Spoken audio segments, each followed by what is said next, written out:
Obviously, India is a democratic country, but very few people know this is the reality where some selected people have concentration, have dominant over constitutional post in India. And this is the situation in different Nagar Panchayats. And Bhatpur Kazi is a Nagar Panchayat where a family been ruling more than 50 years over constitutional post, even in a democratic country. This is injustice in a democratic country. Sir बताइए, आप दावेदारी पेश कर रहे हैं नगर पंचायत पुरकाजी से, इस दावेदारी के पीछे की वजूहात क्या है सर? मैं पहले भी चेयरमैन रहा हूँ और मैंने रिकॉर्ड तोड़ जीत हासिल की थी। यहाँ पर 14 मेंबर थे उस टाइम में पुरकाजी के, जिसमें से 13 मेरे ही जीते थे। अब काम लोगों को मैंने छोड़ दिया था इलेक्शन लड़ना। उसके बाद में यहाँ के चेयरमैन जो बने उनका काम ठीक नहीं लगा, तो मैं पब्लिक की डिमांड है, मैं फिर वापस आ रहा हूँ। सर अपना नाम रिपीट कर दीजिए एक बार। मेरा नाम तारिक मुस्तफ़ा है जी। सर पिछले 75 सालों से 75 वर्षों से नगर पंचायत पुरकाजी में एक ही खानदान से कुछ लोग, मखसूस लोग एज अ रिप्रेजेंटेटिव यहाँ पर पेश हो रहे हैं। दूसरे लोगों को मौका क्यों नहीं मिला, जबकि डेमोक्रेटिक कंट्री है सर? ये तो पब्लिक के हाथ में है। अगर हम लोग अच्छा काम करेंगे तो हमारे साथ में रहेगी पब्लिक, जो अच्छा काम करेगा उसके साथ में रहेगी। अगर हम कम हैं या हमारे काम अच्छे नहीं तो हमें हटा देना चाहिए पब्लिक को। यानी पब्लिक ओपिनियन है, पब्लिक की पसंद हो आप, इसलिए आप 75 सालों से आपका लगातार एक रुतबा बना हुआ है सर यहाँ? जाहिर बात है, पब्लिक पसंद ही करती होगी। जो 75 साल वालों में तो मैं नहीं हूँ, मैं तो 75 साल वालों के ख़िलाफ़ हूँ और उन्हीं के ख़िलाफ़ इलेक्शन जीता था। सर यहाँ का जो सोशल बैकग्राउंड है, उस सोशल बैकग्राउंड पे क्या रिएक्ट करना चाहेंगे सर आप? सोशल बैकग्राउंड ये है कि एक तो जो डिफरेंस बहुत ज़्यादा आ गया गरीबी का और अमीरी का, उसको दूर करना है। गरीब की कोई इज्जत नहीं है, वक्त पे आकर इलेक्शन को बस ख़रीद लेना जिसे कहते हैं वो काम करते हैं। कोई मान सम्मान इन लोगों का नहीं है, कोई इन लोगों के लिए काम ऐसा नहीं है जिससे कि इनको ज़ाती तौर से फ़ायदा पहुँचे। ये सड़क बनाना, झोड़ बनाना, ये सब तो सारे ही लोग करते हैं, गांव के प्रधान भी करते हैं। लेकिन चेयरमैन को बहुत कुछ ऐसी चीज़ें हैं, चेयरमैन चाहता तो आयुष्मान कार्ड का मसला था, राशन कार्ड का मसला था, विधवा पेंशन का मसला था, वृद्धा पेंशन का मसला था। बताइए कितनों को मिली? सर जैसे हमने ग्राउंड पे गए हैं, लोगों से बातचीत की है, उस ग्राउंड रिपोर्ट के मुताबिक ये निकल के आता है शिक्षा और चिकित्सा यहाँ का एक मेन मुद्दा है। उस पर क्या कहना चाहेंगे सर? जाहिर बात है, शिक्षा की यहाँ बहुत बड़ी कमी रही है, शिक्षा पर कोई काम नहीं हो पाया।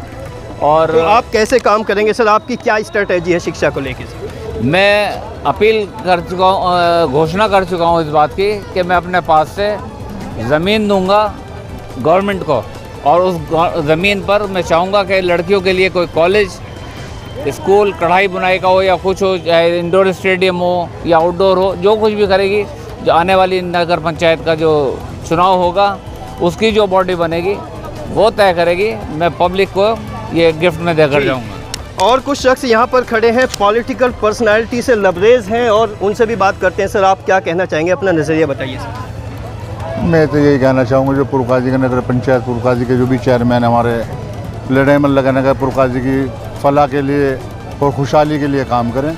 आपके जो दावेदार जी आपके बराबर में खड़े हैं, इनके बारे में क्या राय रखते हैं सर? ये बढ़िया चेयरमैन है, बहुत पूर्व चेयरमैन रह चुके हैं, बहुत अच्छा काम किया है इन्होंने। आप क्या राय रखते हैं सर? कि जनता तारिक मुस्तफ़ा को पुरकाजी की चुनने जा रही है, क्योंकि पिछला कार्यकाल इनके बाद के चेयरमैन जो रहे हैं उनसे ढेर बेहतर रहा है, इसलिए जनता ने फिर इनको खड़ा कर दिया है, तो यही जीतेंगे। आपका क्या कनेक्शन है चेयरमैन साहब इन दावेदार जी से?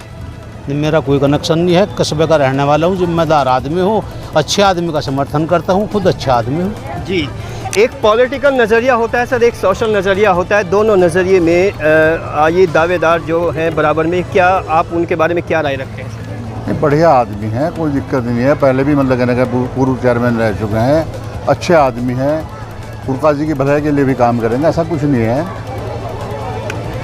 जी सर, एक बार फिर आपसे बात करते हैं सर। जनता कहती है कि पिछले 40-50 सालों में वो इम्प्रूवमेंट, वो डेवलपमेंट यहाँ पर नहीं हुआ, कंपैरेटिवली जो दूसरी नगर पंचायतों में हुआ है उसके पीछे कुछ मखसूस लोगों का जिक्र किया है। आप क्या कहना चाहेंगे सर? देखिए, ये बिल्कुल सही बात है, जिसने काम नहीं किया उसे सुननी पड़ेगी, और उसे नकार दिया था पब्लिक ने, पिछली बार भी नकार दिया था।